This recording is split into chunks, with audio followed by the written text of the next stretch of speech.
For context, for the first 10 years of my life, I had a pretty typical childhood. I had two parents, and even though they were divorced, that felt typical too, because a lot of the other kids I knew had divorced parents. However, just after my 11th birthday, my dad passed away while working one day, and my world was rocked. We were on vacation, visiting my aunt who lived in the Midwest, and when we returned from the zoo, I noticed my grandpa looked scared. He was on the phone, and they told us to go play downstairs, but I was uneasy. A little later, my mom came downstairs and said that my dad had been in a bad accident and that we would be leaving to go back home the following morning. I asked if my dad was okay, but nobody would really say anything, besides that we would talk more when we got home and that we just needed to get home. I felt even more uneasy. Why won't anyone tell me if my dad is okay? On the drive the next day, I just felt sick all the way home. When we got into the city where the hospitals are, we didn't stop, and I asked in a panic why we weren't stopping. I want to see my dad.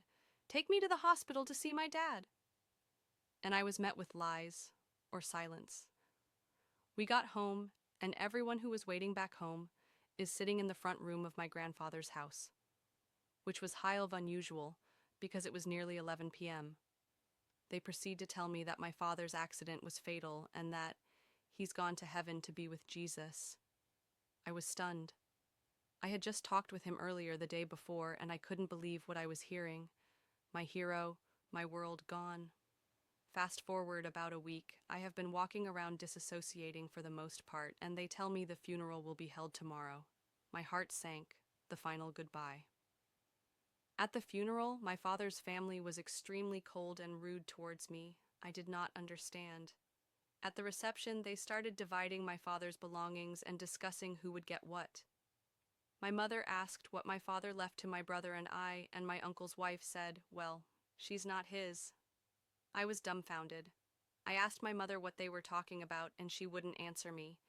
When we got back home, she took me to the bathroom and revealed that my dad was not my biological father, and that was why his family said I didn't belong and was entitled to nothing. I asked her where my father was, to which she replied she did not know. I asked her if there was any way to get in contact with him, and she said she didn't know if any way. I asked her if she would find him for me, and she promised that when I was 18, she would find him. Fast forward a bit. I turned 18 and I asked my mom if she'd found anything on my dad. She said no coldly and asked why she wasn't enough. I said I just wanted to know where I came from, and she stayed silent. I grew angry and told her that if she didn't find him, I'd find him myself. The next day, she returned from work and said she had spoken with him and he would contact me. You knew where he was the whole time? I asked angrily. Yes, she replied. We worked together. After the initial shock, she shocked me further by stating that they had worked together the whole time and that the situation was complicated because she was the supervisor of both my father and his wife. I asked if everything she'd ever told me was a lie, and she said she was afraid of what I would think of her if she told me the truth and that she was only trying to protect me. Fast forward again some years later, and I find out after a big family fallout that my mother had actually been sleeping with the man I thought was my father, my dad, another man, and my biological father. When she became pregnant, she had no idea who was the father.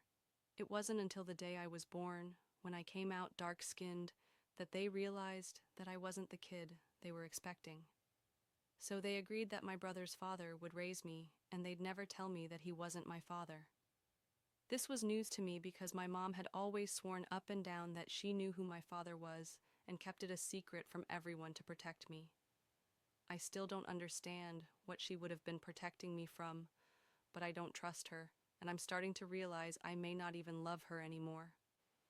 I just wish my life resembled anything next to normal in this regard. I just really miss my